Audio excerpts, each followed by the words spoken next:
Good morning, I'm Don Fikes, your host for the first segment of Above Ground.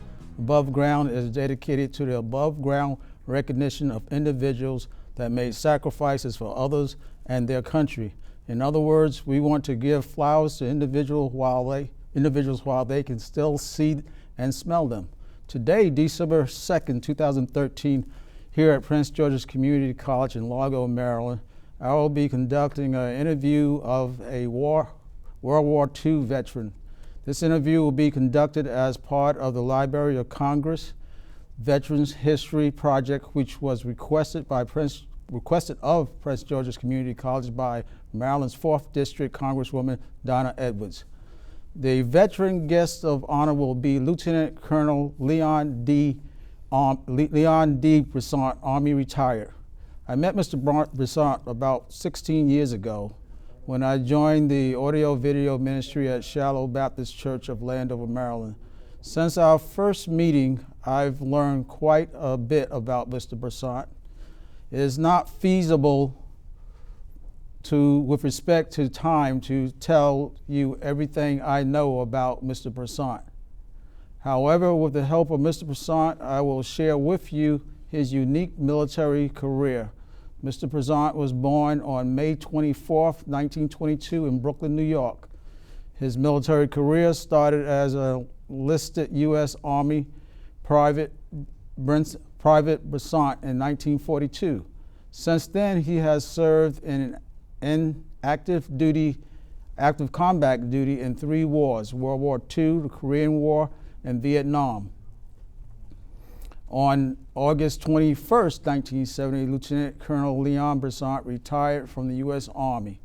At this time, I'd like to welcome Lieutenant Colonel Bressant to the interview. How are you today? Thank you, I'm fine. Good. Would you tell me about your early years, childhood education, such as high school and college, and enlistment and military training?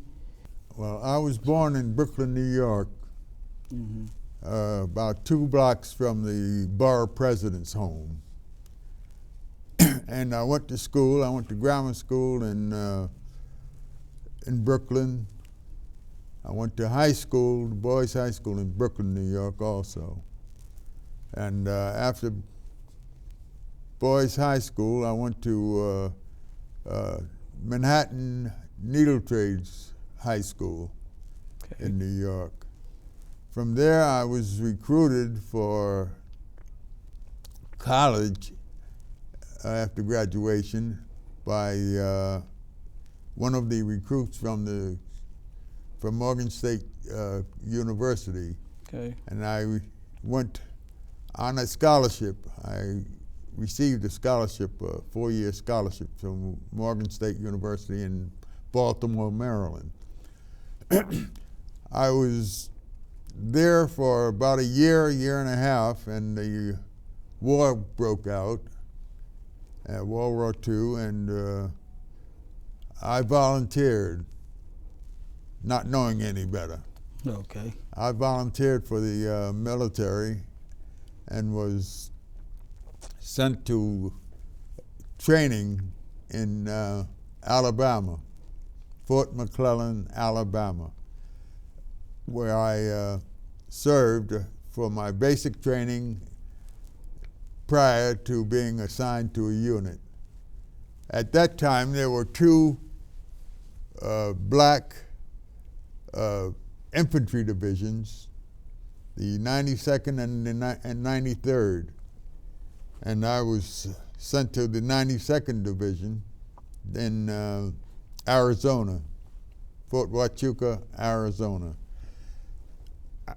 I spent about 6 months there, and it so happened I went up to the headquarters one day to transact some business, and I ran into a warrant officer who was interested in my career, and he says, "You're from Morgan." He says, "I'm a graduate of Morgan." I said, "Oh, wonderful, that's fine." He says, "You happy with the unit you're with?" I said, "Not happy at all. I'd rather be in some other unit." And in engineering or something like that, because I had training, pre-engineering training, schooling in Texas, down at Prairie View, Texas. And he said, well, maybe we can do something about that. And within 2 weeks, I was transferred to the 1695th Engineer Combat Battalion, not knowing that I was jumping out of the out of the frying pan and into the fire. Mm. Well, it was a combat engineering unit, and a young man by the name of Whitney Young was the first sergeant in the unit next to mine, and we became real good friends. I think many of the older or the elder folk will remember Whitney Young. I think he's passed by now. And he was the first sergeant over there, and I was in C Company, and we got along very well. Very well. We had a lot in common, and he was telling me what I was doing wrong and trying to keep me straight and that sort of thing. From Virginia, where we were assigned, I went to, I put in for a transfer.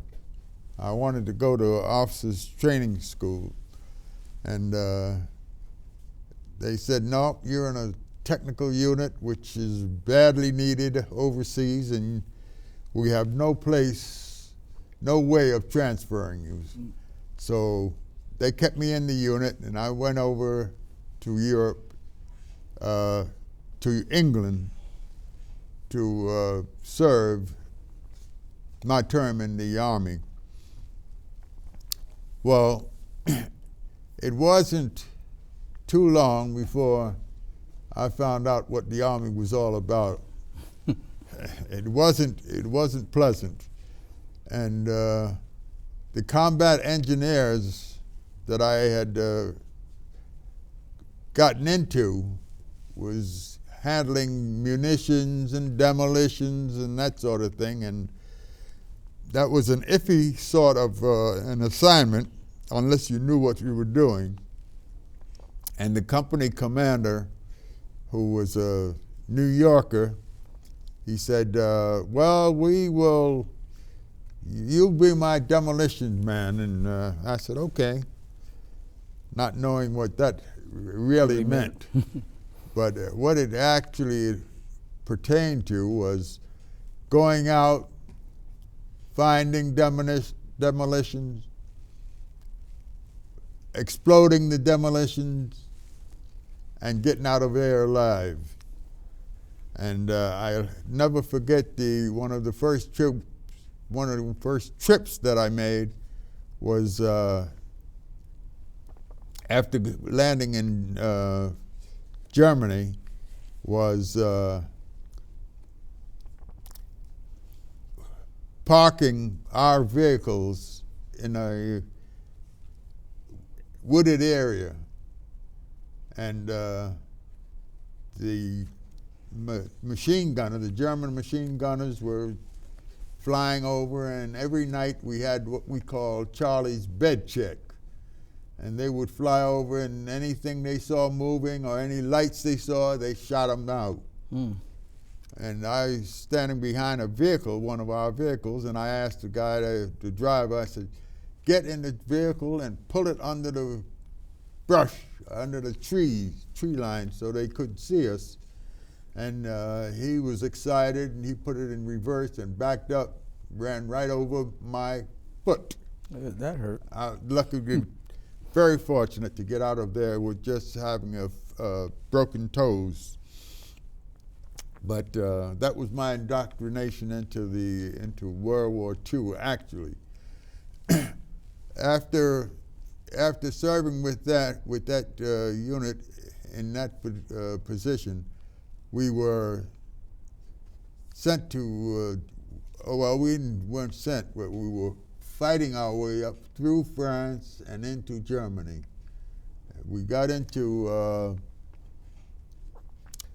Germany, and the kind of unit that I was in was a unit, the special type of combat engineers, and we were shifted from the 2nd British Army to the 1st United States Army, and we were on the go all the time. And we, of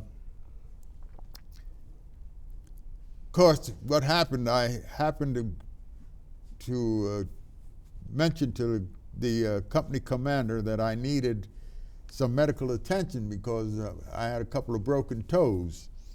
And he said, "Oh, you know, shake it off, you know. Mm-hmm. We're infantrymen." I said, "Well, okay." So I stood there and took it as long as I could, and then I said, "Look, I'm going to the hospital." I said, "If you send me, I'm going. If you don't send me, I'm going anyhow." I guess you told him. So I ended up in the hospital, and that was an experience that I cannot even explain, and I can't say it on television because there was nothing but paratroopers. Mm-hmm. The 101st Airborne paratroopers were in that hospital. I went in at night, and the conversation in there was anything except what I wanted to hear about. But the next day, they patched me up, shipped me out of there, and I said, "Okay." I got a Jeep. I don't even recall how I got a Jeep, but I got a Jeep, and I was riding down the road, and I saw this unit, and it was about lunchtime. I had to get something to eat. So I drove in there, and lo and behold, a guy that I played basketball with in New York was in that unit. And I went into the, I wanted to see him, and we had a conversation, and I said, "Look, I've got to get out of here. I got to get back to my unit because I want to join Patton." Patton was just beating up on everybody he could find in Germany. So I went down to see if I could get into the General Patton's unit, and his recruiter said, "No, we got more people we can stand. Now we got people volunteering to come in here and get killed. So I'm going to save your life until you go back to your unit." While you were in Germany, did you have any interesting stories where you sort of looked death in the face? I know you mentioned one about the Jeep We got to the Rhine River. We went through Köln, they called it. Cologne, we called it. Mm-hmm. And we had to cross the Rhine. So what we had to, I was sent down to the Rhine to check the area out, and also to make sure that there were no floating mines, because we had a small craft that was ferrying up and down the Rhine, and we didn't want to get those blown up. So we went to this town, I think it was called Reinsdorf. Before we got there, we got into a couple of dogfights down there with the Germans, and found the Germans had been tying their personnel up in trees so they couldn't escape. Mm. And they were shooting at us from up in the trees, and of course they couldn't move, so we mowed most of those poor fellas down. And then when we got through there, we found out that they were tied to the tree. Mm. And that was a rude awakening. But we got to the town that we were going to, which was Einsdorf or Lindsdorf or something like that. And the company commander, who was with me in the Jeep, in fact, he was not with me, I was with him. he said, okay, we'll take this road here. And he was supposed to have known German. He was a Jewish fellow from New York. And his first name was Benjamin. I won't tell you his last name, but I think he changed that anyhow. But he was a Jewish fella. And on the way down to the river, it was going to be about a 3-mile, 4-mile trip. The Lord spoke to me. He says, get out of the Jeep. Get out of that Jeep. And I told the Jeep driver, I said, stop the Jeep. And the Jeep driver said,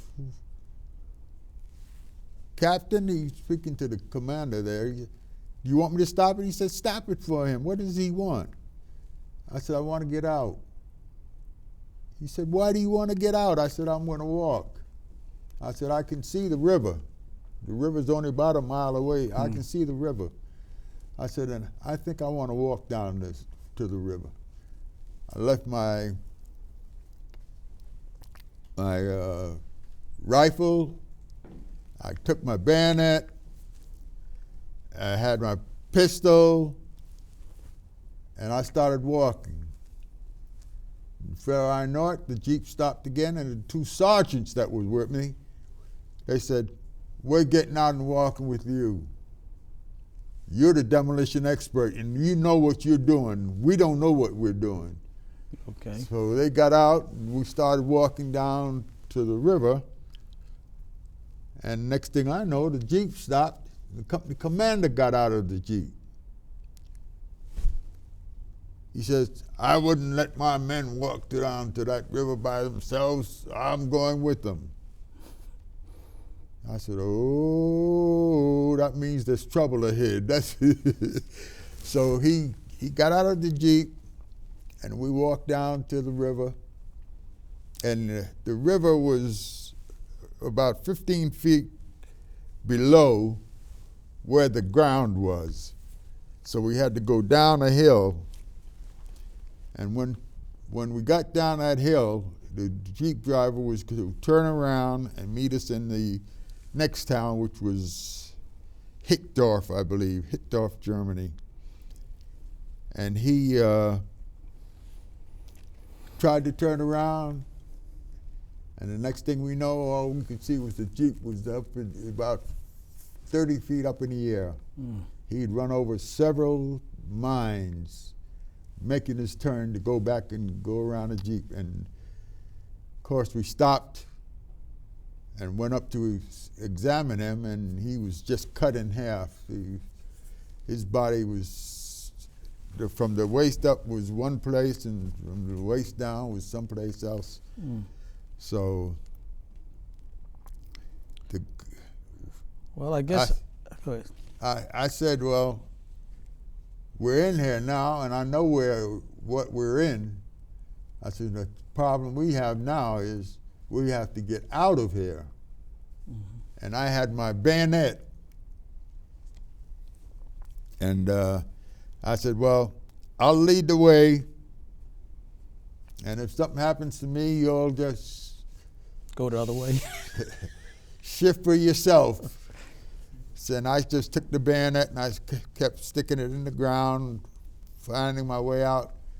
The company commander said, Bressant, give me that bayonet. I said, if I give it to you, it'll be right in your butt. That's exactly where I'll give it to you. So he was quiet after that. He got on the end of the line, and we picked our way out of there, and you could see the animals, cows and steer, running across the field and getting blown up there. The whole place was just mines, just full of mines. And we got out of there, but that didn't stop it. After that, they put hooks on the Jeeps. They had a metal hook that they would put on the front bumper of the Jeep, and it turned over like this, and if there were wires, they used to Oh, stretch yeah, check wires wires. across the road. And if you come riding down at night in the Jeep, Wow. I guess your whole tour was pretty much like that. You ran into situations. yeah, Okay, it was. so What happened? We were a combat engineer unit, Okay. a black combat engineer unit, rare. Okay. Well, eventually you did go home at some point. I guess not soon enough. But let me ask you this. After you returned home from World War II, what motivated you to return to the Army? Well, what happened? I was assigned to what they called a special services unit. And they had them at Columbia University, they had them at Fordham, they had them at Prairie View. And all of the black troops were sent, not all, but many of the black troops were sent to Prairie View. And I went down to Prairie View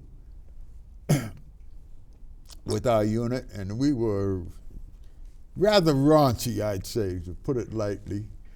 And on our way down there, the bus driver said, "You boys got to sit in the back of the bus." And of course, we had a few choice words for him, and I think somebody talked about his mother or something. but he did not waste any time. He took that bus, turned it around, drove us right down to the police headquarters. He said, "Lock these niggas up." Oh. So the sergeant who was in charge says, "No, these are young fellas that are going to Prairie View University. Just leave them alone. Take them down there and don't take any white passengers on the bus. Just take them straight there and drop them off." Okay. Okay. Well, I guess at some point you got back to the States, and I guess you. No, I was in the States. Oh, you were in the States at that I was point. in the States. And you returned to continue your education At Morgan. at Morgan, and then I guess at some point you eventually went through ROTC. Well, what happened, I've been, I don't know, I guess blessed is what you call it. The Morgan got a ROTC program. They didn't have one prior to this time. They got an ROTC program, and it was in my senior year. And the colonel that was in charge of the ROTC program was the same colonel I served with in Texas. Oh, okay. So he said, "Bressant, there's a war coming up. You are a prime target for the war." He says, "Now, I know how you served. I know what you can do. I know what your possibilities are." He said, "Let me take care of you, and I'll get you a commission." I said, "If you put it that way, I think I'll take that rather than," I didn't have to take it, but I said I thought I'd make the Army a career, and I did. And I chose that, and sure enough, he got me a commission in the Army. Okay, so I guess as a young officer, you are now ready to take on the world. And I'm looking at your picture now, and then I guess you look like you just fresh out of school. I don't know if you were just fresh out of school at that time or not, but looks like it. And you are just raring to go. Give me anything, I'll take it on. I don't know if that's your attitude at the time, but that's a impression that I got. Yeah. Now, after returning to the Army, you went on to combat in Korea. No, was I it- went to Fort Devens, Massachusetts first. Okay. I got a story I got to tell you. Okay. I went to Fort Devens, Massachusetts, and there was a Army a unit from Mississippi, and they were commanded by a semi-literate lieutenant colonel. Okay. And when I reported in, my background, of course, I had completed Morgan. I had completed a master's at Columbia University. And the lieutenant colonel that I reported to, he said, "You one of them city boys. And I know you don't know the difference between grass and weeds." Mm. Of course, I didn't say a word to him. I was offended, but I didn't say a word. I just bit my tongue. And he says, "You come with me." And he took me out in the field. And he said, "Now, when you play baseball, you play on a baseball field. And this is a weed. You have to pick all these weeds out of the field so you can play your baseball." Mm. And to myself, I said, "What kind of idiot is this? I got a yard as big as this place that he's got me in. And I know the difference between a weed and grass." But I didn't say anything to him.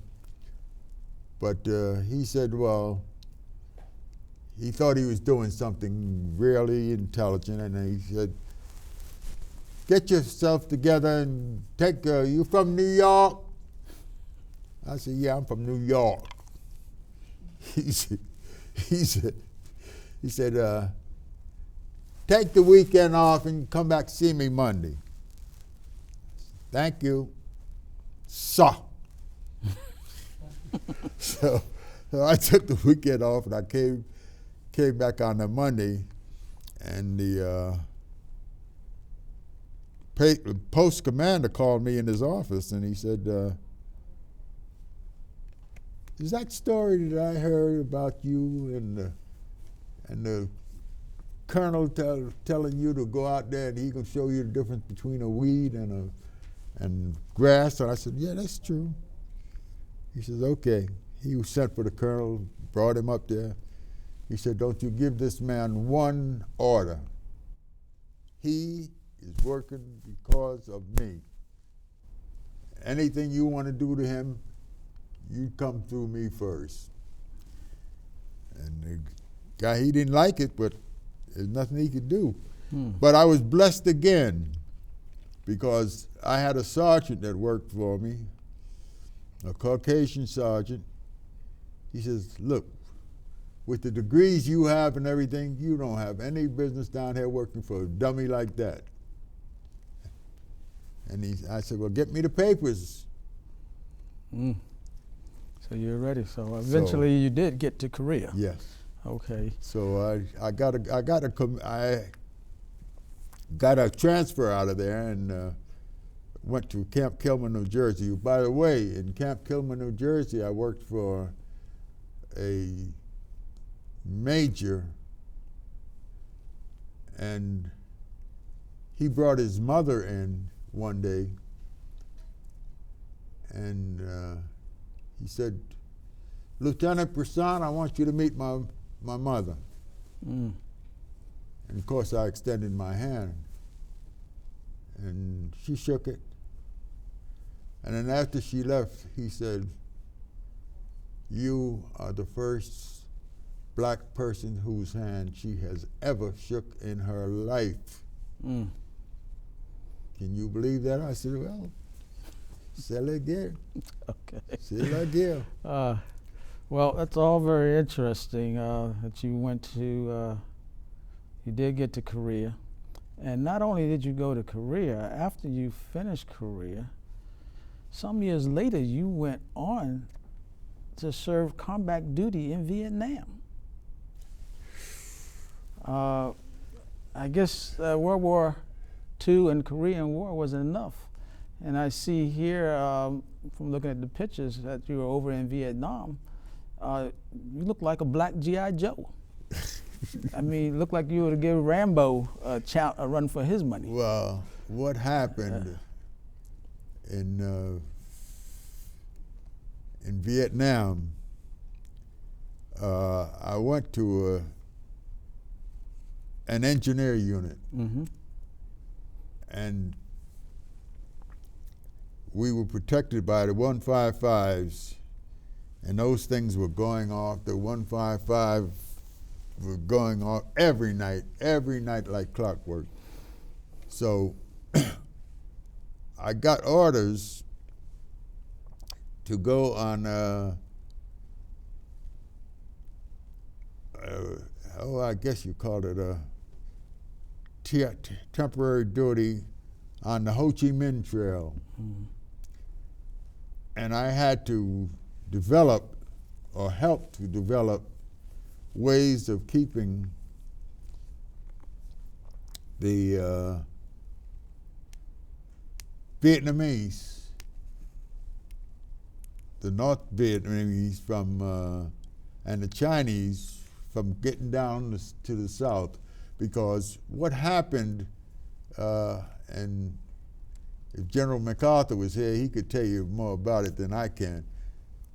You get the North Koreans trapped, and they always had a place to escape. There was always a big park or an area, and we were prohibited from going into that area. So North they could shoot at you and run in that area, and you couldn't go in there after them. So the North Vietnamese, just when they finished doing their dirt, they just ran back into their hole? Absolutely. I see. Absolutely. Okay. That is true. So we did what we could on that. I was in the air most of the time because we were trying to cut down on the number of North Vietnamese and Chinese that were coming through to the south, and it was a job. It was really a job because there was just no end to what you were trying to do. It's just like trying to catch water, and it was just running through your fingers. But fortunately, you were able to make it home. I was blessed for several reasons. Number one, I was in charge of the R&R, which is a rest and recuperation program that they had there. And they were sending troops from Vietnam to Hawaii, troops and their families. And I spent a year there, and I never went. I never took a leave with my wife. In fact, the matter is, I had called my wife and told her, "Look, pack your stuff up because we're going to Hawaii." Okay. And well, I hope you enjoyed yourself. I didn't go. Oh, that's right, you didn't go. You never made it. I never made it to Hawaii because. Not even afterwards. Because no. Oh, I went to Hawaii eventually later on in life, but at that, as part of that program, I did not get to Hawaii. I made sure everyone else went, and that's one of the reasons that I got that last citation that I got from the general. Okay, he says, great. "You sent hundreds of thousands of guys to Hawaii, and you never took a time out and went over there with your wife." But he didn't know. I had already planned to go there with my wife. From looking and listening to you, it appears that you didn't have too many problems getting promoted. Is that true. It looks like from looking at your Well, picture there, it looked like you let me tell you something. were promoted from second lieutenant all the way up to lieutenant colonel major. So I'm sure you have some interesting stories about your promotion. Well, I don't know. I think I should. In fact, I know I should have been promoted sooner than I was. I went to report for a job in Japan, Mm-hmm. and a two-star general, major general, called me into his office, and he says, let's see, what was I then? Lieutenant? I think I was a lieutenant or a captain. And he said, you see any niggers in this office? I said, no, sir, I don't. Mm. He says, you won't be the first one. Okay. So Well, I guess. the guy I was working for said, sir, he is the best man that I have ever seen in that position, and if he can't stay in that position, I don't want to be here. Okay. The general said, pack your bags. And he put him on a plane and shipped him out of there. Right. That night, he Oh. shipped him out. Well- But what he didn't know, I knew 2 or 3 guys in there who were fair-skinned, and he thought they was white. Oh. Well, I guess it's not always fair. Let me ask you this. Was it difficult being a career Army man and also being a family man at the No. same time? No. I had no problems with that at all. None whatsoever. So it looks like after attending to the needs of the Army and family, were you able to find any Leon time for yourself? Well, I played a little golf. When I went to Okay. California, I played a little golf. The fact of the matter is, the special service officer in California, his brother. So you played golf quite a bit then? Yeah. Okay. I was looking at one of your pictures, golf pictures that you showed me some time ago, and it appears from the look of your golf attire, you may have been moonlighting as a model, because you look pretty snazzy on that picture there. No, not really. Not really. Not really. I was blessed to have gotten the assignment at Presidio. Fact of the matter is, there wasn't another black person in that headquarters, 6th Army headquarters. Oh. I was the only black officer there. Well, it appears that you had a very unique career, and you appear to be a very blessed man, and I'm sure you blessed a lot of people that you've come in contact with. I tried my best. And I would like to thank you for appearing here and allowing me the privilege to interview you. And hopefully some other time we will get to meet again and we can talk some more. Because I don't think I've heard it all yet. I'm sure we can hear. My pleasure. Okay, and again, on behalf of PG, Prince George's Community College, I'd like to thank you for this interview and wish you the best. Thank you very much. Thank you.